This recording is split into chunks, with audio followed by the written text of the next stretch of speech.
It's time to take 10 minutes for Torah with Rabbi Joel Finkelstein.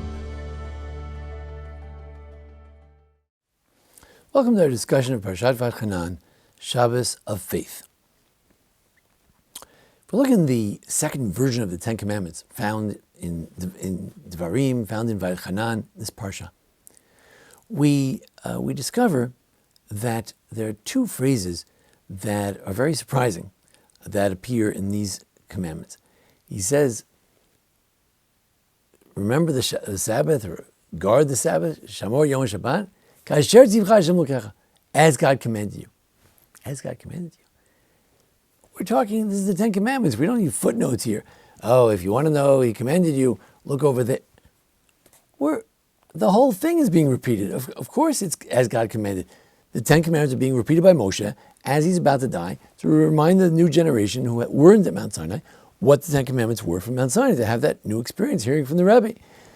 But why does he have to say that? And particularly regarding Shabbos and honoring father and mother. Honoring father and mother we won't talk about right now. But regarding Shabbos, so Rashi believes that Kasher Tzivcha in Mara. I already told you in Mara. In other words, don't think that Mount Sinai was the first time that God told them about Shabbos. They learned about Shabbos in Mara. Mara was the place where they got the man from heaven, and when they got it, so Moshe said, hey, don't collect it on Shabbos. There's nothing to have on Shabbos. Rabbi said that God put down the law there in Mara. We learned about Shabbos. What did we learn? We learned that you get something on Friday, you get the double portion on Friday, and that's it. Don't go looking for more on the Shabbos.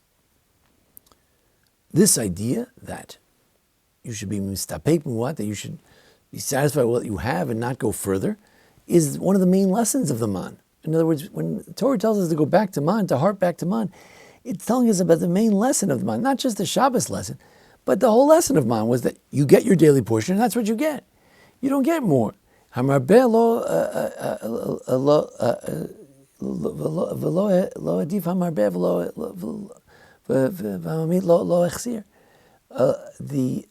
whether you took too much or too little, you got the same thing. So what is the Torah saying? Remember Sabbath, keep the Shabbos, just like I told you. I taught you the lesson in Mara, that you get your portion for that day and that's it. You have to have faith. You have to have faith. The Ksav Sofer says that when the Medrash Mechilta, quoted by Rashi and Shmos, says that 6 days you should do your work, you should do all your work. How can you do all your work? You can never do all your work. There's always a stack full of things you still have to do. There's always a to-do list. There's always on your phone you've got other things you've got to do. So then how can you do all your work?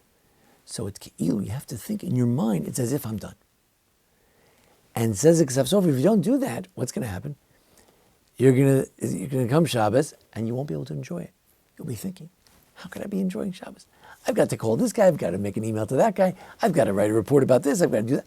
How are you going to rest on Shabbos? So it's asida kol malachtecha. You should consider it as if all your work is done. But there's other work to be done. So there comes an element of faith.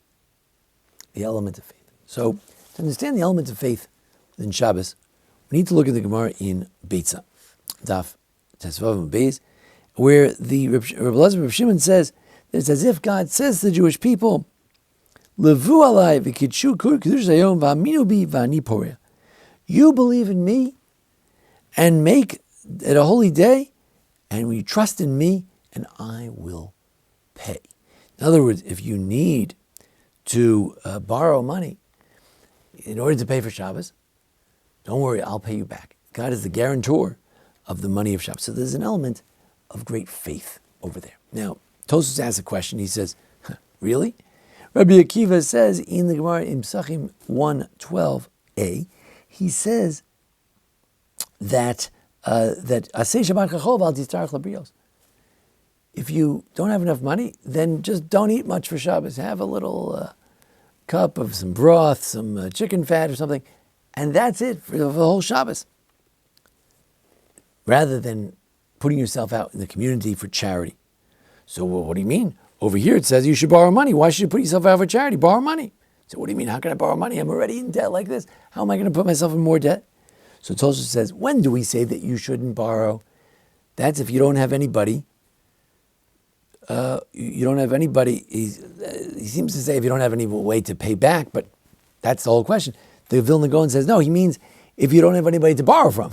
It's very nice if you can borrow from somebody, but if there's nobody to borrow from, then you should make your Shabbos very simple, and you won't have to bother anyone else. You won't have to put yourself out in the community. Now, fascinating discussion. The tour was tremendous rabbi. He was the son of the Rosh, but his brother got the job as the rabbi instead of his father in Spain, and he had to sort of roam around. He was in Turkey. He was in different places.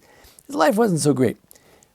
It was good. It turned out well. He wrote the tour, and for that we're very thankful. It's the prototype for the Shulchan Aruch, for the Code of Jewish Law.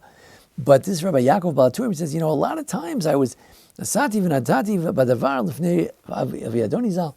Many times I went back and forth with my father, blessed memory, my master, and he says, like me, who I have so little, should I take the approach that I should just make my Shabbos a very plain meal, as in order not to throw myself in the community? He said, my father never answered. He said, but then I found a Rashi in Pirkei Avos. Rashi in Pirkei Avos says that there's an interesting juxtaposition, that if you look in the Gemara in Psachim, the Gemara says that Rebbe Akiva says you should make your Shabbos very simple rather than throwing yourself on the needs of the community. But then it says that, he says, so what are you supposed to do? He says, well, you just have, a little fish brine. As Rabbi Yehuda says, you should be very bold like a leopard and light like a eagle, and you should run like a gazelle and a deer, and hero like a lion, in order to do the will of your Father in heaven. What's that got to do with anything? We're not talking about that. We're talking about what should you do if you have trouble making Shabbos. So he says, no, that's what Rashi's telling you. That you've got to work hard. You've got to be mizdares. You've got to try the best you can. That, he says, Rabbi Akiva means if you're really, really in trouble, then you have a little bit of fish brine for Shabbos. But in general, you have to be mizares. You have to work really hard. Well, what are you supposed to do? You might say, I don't have enough money. How am I gonna pay for Shabbos? I can have chicken and kugel and all kinds of that. I can't afford that. So the Bach, Rabbi Yoel Surkis, has a number of suggestions. He says, of course, you have to trust in God. Maybe you could borrow, or you could work harder. Try to work harder during the week. Be bold like a lion. Or he says, what else? Or litzamtzem b'shar yom. Or you could try to save on other days. Have a fish brine on Tuesday, Wednesday, and Thursday, and then on Shabbos you could have a nice shtickle fleisch, have a little piece of meat, a little bit of chicken, or something else. So there's this idea that we do the best we can. The Bach is saying, look, ideally you just have bitachon, you have faith, and you have enough money. If that doesn't happen, you could borrow, and then hopefully you have faith, you'll be able to pay back. But there are other ways of ishtadlus, of trying the best you can. Work hard. You can try to save. There are other ways as well. This idea that we should view ourselves as having enough that comes up with Moshe Rabbeinu as well. You might say Moshe Rabbeinu, his whole life he's trying to bring the Jews to Israel. He's trying to do this and trying to do that. And Moshe says, okay, that's it. Rav Lach, that's enough. You did enough. This idea, and now it's time to go, and someone else will take over. He said, but no one can do it like me. I know. But that's enough. It's enough. It bothers me that there are companies that run 24/7. They're afraid maybe they won't be able to produce their product anymore, and they just keep running their factory 24/7. They shouldn't miss 1 minute of productivity. And our society needs to learn how to say enough. Enough. We don't have to have people working all night. If you have a hospital, you have to work all night. But if you have a shoe factory, you don't have to work all night. You can give the people off. You can say it's enough. We made 20,000 shoes today. That's enough. We can take a day off. We can take a weekend off. We can take the night off. We can do that. But our society sometimes doesn't have this sense of, not of trust, and not this sense of rest, and not this sense of it's enough. And Shabbos comes to teach us all these things. It's a Shabbos where we get a little more faith that, it's going to be all right. Shabbos, a little bit of a sense that, you know what? You're trying to conquer the world, but in the end, you're not going to conquer the world. You'll do as much as you can. But in the end, one day we're all going to pass into the next world. We're not going to be able to finish our job. Lo alacham lachal yigmor. Rabbi Tarfon says it's not your job to finish everything. We can't just sit around and do nothing. We have to do. But at some point, we do as much as we can, and then we say, stop, enough, die. God did it when he created the world, could have created another species, another world. No, it's enough. The human being is enough.